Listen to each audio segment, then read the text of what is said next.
प्रदेश के जिला बरेली में पूरे 22 वर्ष बाद मिला बिछड़ा बेटा। परिवार में जश्न का माहौल। बताते चले भट्टे पर मजदूरी करने जम्मू कश्मीर गए परिवार से 9 वर्षीय बेटा 22 वर्ष पूर्व माता पिता से बिछड़ गया था, जो 2 दिन पूर्व जयपुर में मिला तो परिजनों के खुशी के आंसू छलक आए और आज उसके नगर में पहुंचने पर पूरी बस्ती में खुशी का माहौल है।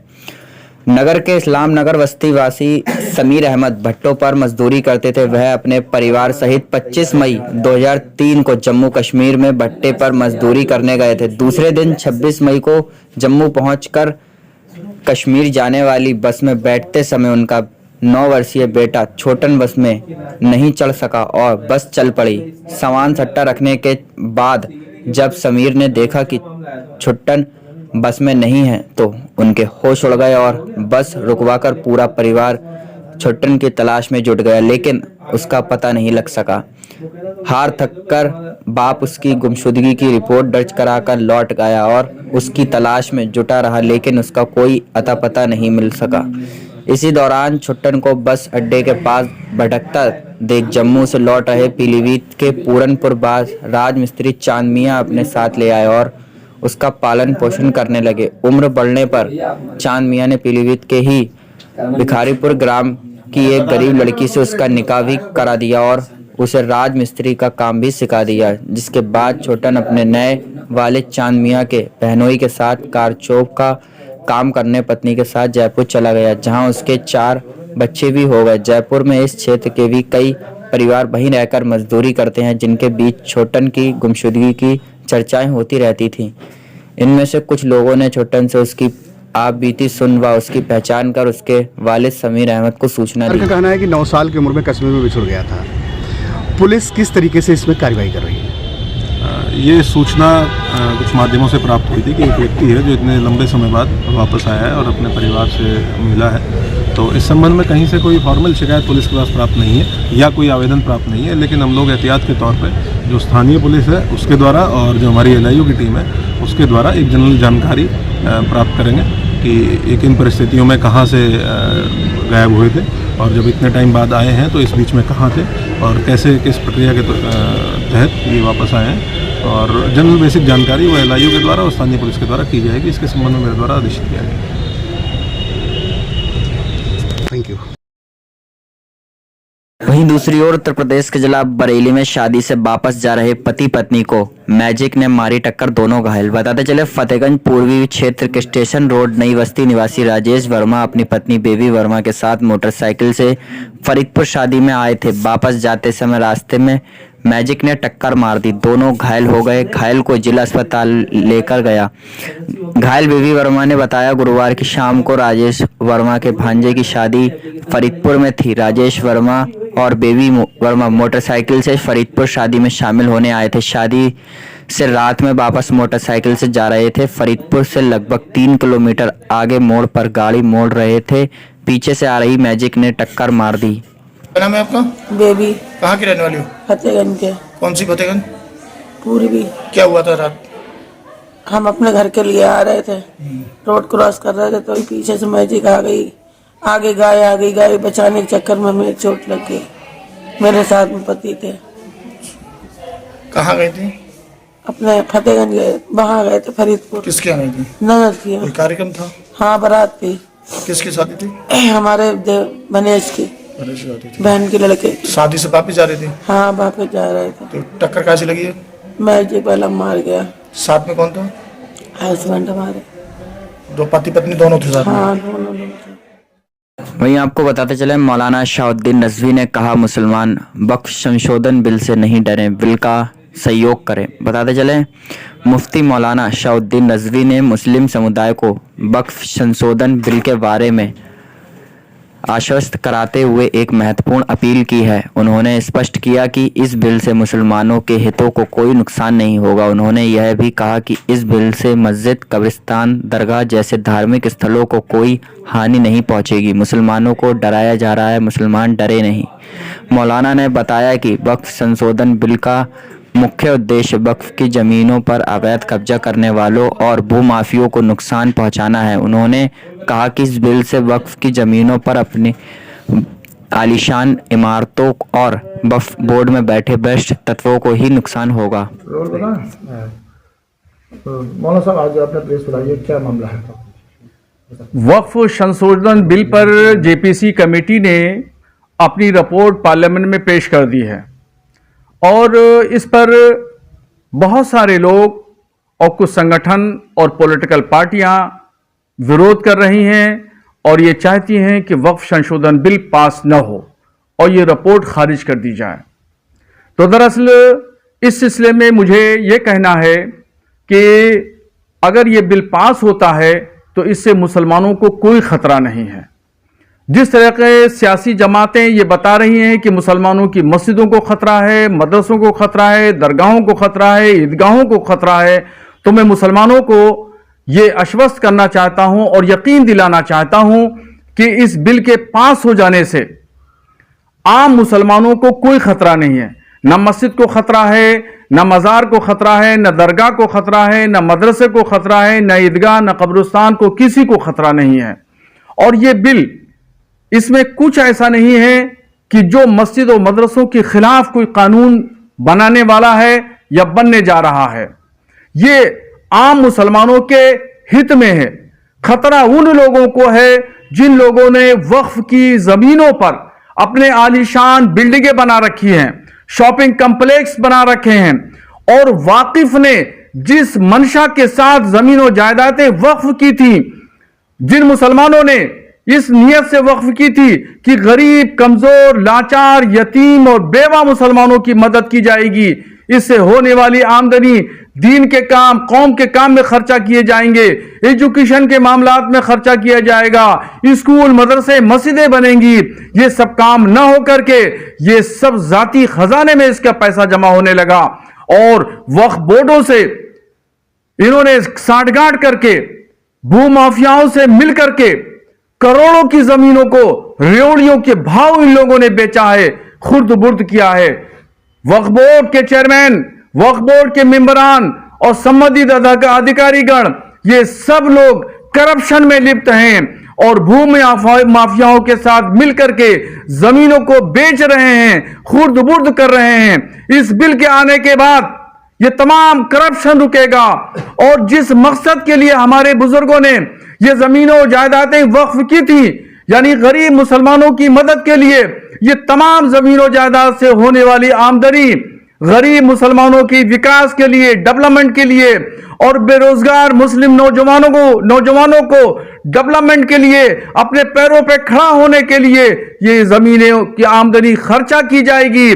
सही मकसद में इसका खर्चा होगा। तो जो लोग विरोध कर रहे हैं उसके विरोध की वजह यह है कि उन लोगों ने नाजायज वक्फ की जमीनों पे कब्जा कर रखा है। उनको खतरा इस बात का है कि उनसे ये जमीनें छिन जाएंगी और ये जो होने वाली करोड़ों की आमदनी है, ये सारी आमदनी बंद हो जाएगी। इसलिए उनको खतरा है। मस्जिद को, मदरसे को, दरगाह को कतई खतरा नहीं है। मैं आम मुसलमानों को आश्वस्त करना चाहता हूं, यकीन दिलाना चाहता हूं, वो इन लोगों के झांसे में ना आए और इनकी फरेब देने वाली बातें और जहन को उलझाने वाली बातों में कतई ना आए। आमतौर पर ये देखा गया कि राजनीतिक पार्टियां एक राय रखती हैं और ये कह रहे हैं कि मुसलमानों का हक छीनेगा इससे। तो क्या कहना चाहेंगे आप? इससे मुसलमानों का कोई हक छीनने वाला नहीं है, बल्कि होने वाली आमदनी मुसलमानों के उत्थान के लिए, तरक्की के लिए, विकास के लिए, डेवलपमेंट के लिए खर्चा की जाएगी। गवर्नमेंट ने इस बात को आश्वस्त किया है और कहा है। मैंने मुसवदा पढ़ा है संशोधन बिल का, इसलिए मैं मजबूती के साथ, दावे के साथ ये बात कह रहा हूं कि इससे मुसलमानों का कोई खतरा नहीं है। ये सियासी जमातें, पॉलिटिकल पार्टियां ये से मुसलमानों को डरा रही हैं, मगर आम मुसलमान को डरने की कतई जरूरत नहीं है। मौलाना साहब, एक बार ये कुछ दिन पहले आपने ऐतराज किया था कि उलेमाओं से राय नहीं दी गई है, तो क्या अब इस पर राय ली गई आप लोगों से? वो मैंने जो बात कही थी वो बरेलवी सेक्ट के ताल्लुक से मैंने बात कही थी, उसका इस बिल से ताल्लुक नहीं है। वो इशू अलग है और ये बात अलग है। वहीं दूसरी ओर उत्तर प्रदेश के जिला बरेली में सिर में चोट आने पर पुलिस ने नहीं की कार्रवाई। एसएसपी से की शिकायत। बताते चले थाना सिरौली क्षेत्र के मोहल्ला गली कस्बा निवासी संजीव पुत्र चंद्रपाल ने सिर में गंभीर चोट आने और पुलिस द्वारा कार्रवाई नहीं करने की शिकायत करते हुए वरिष्ठ पुलिस अधीक्षक से कार्रवाई की मांग की। संजीव कुमार, मोहल्ला गढ़ी, कस्बा सिरौली, थाना सिरौली। क्या मामला है जो डीएम साहब से मिले हैं और कप्तान साहब से? मैं डीएम साहब के पास एप्लीकेशन देने के लिए आया। पाल सिंह, सोनू, जगतपाल, ये आपराधिक मुकदमे में, काफ़ी मुकदमे में है ये, और इनकी एक बहन हमारे छोटे भाई के साथ 1.5 साल पहले चली गई थी दिल्ली, थाने से ही गई थी। उसी की रंजिश मानकर इन्होंने इतवार की शाम को 8 बजे मुझ पर घर में से खींचकर जबरदस्ती इन्होंने फावड़ा सर पर धारदार हथियारों से हमला किया, जिससे मेरे 10 टाँके आए। मैं जब इसके लिए रिपोर्ट कराने गया तो मेरी तहरीर के आधार पर जो एफआईआर थी वो मुझे बृहस्पति की दोपहर के करीब मिली थी और रोजाना चक्कर काटे था थाने के। अब क्या चाह रहे हो? मैं कार्रवाई इन पर कड़ी से कड़ी कार्रवाई चाहता हूँ महोदय जी से कि सख्त से सख्त कार्रवाई हो, और इन पर आपराधिक मुकदमे काफ़ी हैं जो कि इन्होंने काफ़ी लोगों के सर फाड़े हैं। तुम्हारे जो मुकदमा लिखा गया उस पर कार्रवाई नहीं हो रही है? कार्रवाई करी थी मगर हल्की धाराएं में उन लोगों को जमानत बाहर की बाहर दे दी गई। विवेक दरोगा जी थे, उनके सामने सोनू दारू पी के कह रहा था कि ज़्यादा से ज़्यादा क्या करोगे कि 151 में चालान करा दो, क्योंकि फांसी तो हो नहीं रही है। अब क्या चाह रहे हो? कार्रवाई।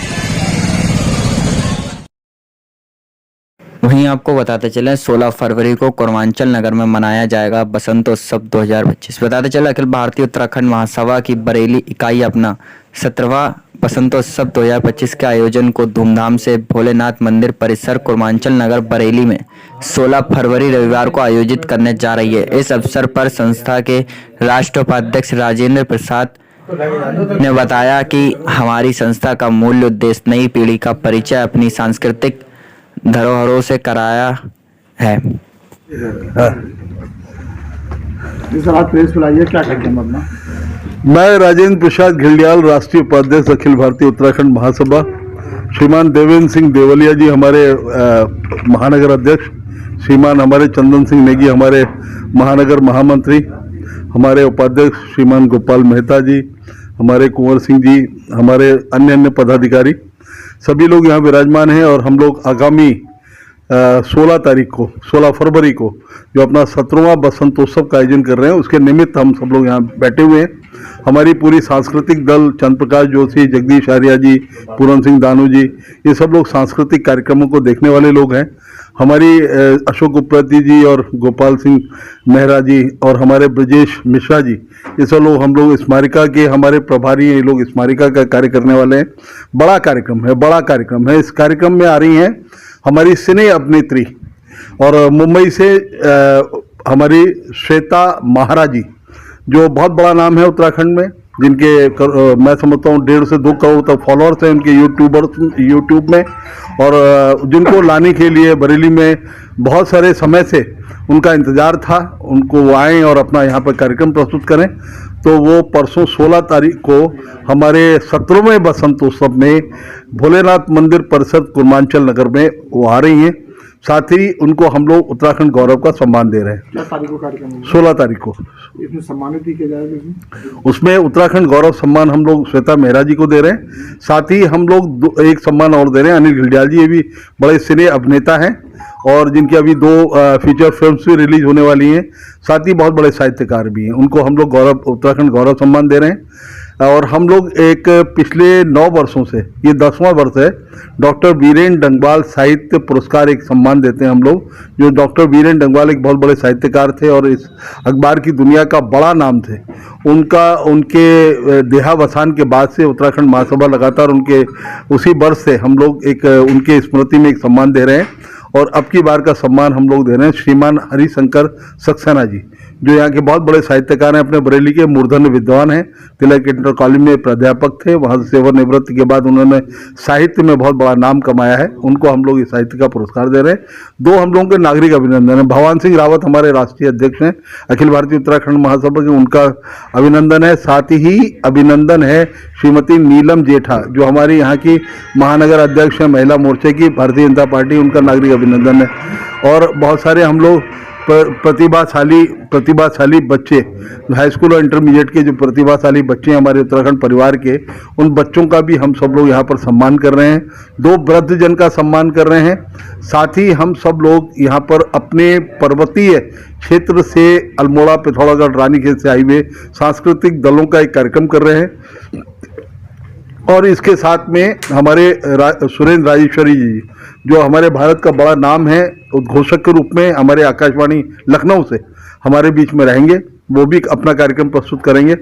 और 2 वृद्धजन जो हमारे प्रवासी बंधुओं के परिवार से हैं, उन 2 वृद्धजन का भी हम लोग पूजन करते हैं, सम्मान नहीं, उनका पूजन होता है हमारे यहाँ। तो ये सारे कार्यक्रम हमारे इसी मंच के माध्यम से होंगे। हम समस्त अपने उत्तराखंड प्रवासियों से सादर निवेदन करते हैं, आग्रह करते हैं हमारे कार्यक्रम में आए और बढ़ चढ़ करके भागीदारी दें। साथ ही मैं अपने बरेली के सम्मानित अपने निवासियों से, उनके सम्मानित अपनी बहनों से, भाइयों से, सभी से अपील करता हूं कि अगर कार्यक्रम में आ सकें तो बड़ी कृपा, और न भी आ सकें तो कम से कम हमारे इस बसंतोत्सव के लिए अपनी शुभकामनाएं हमको अवश्य प्रेषित करें।